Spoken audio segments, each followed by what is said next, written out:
IDRA Pharmaceuticals, Inc. announced positive interim results from the Amsterdam UMC, Vrije Universiteit Amsterdam, study involving tilsotolimod, a IDRA synthetic toll-like receptor 9 agonist.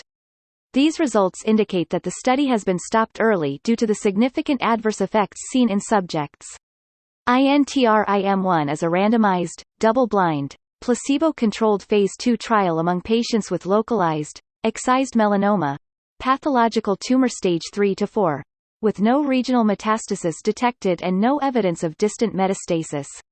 The trial involved a single, intradermal injection of 8 mg tilsotolimod or saline placebo given at the primary tumor excision site, followed by re-excision and sentinel lymph node (SLN) biopsy 7 to 10 days later.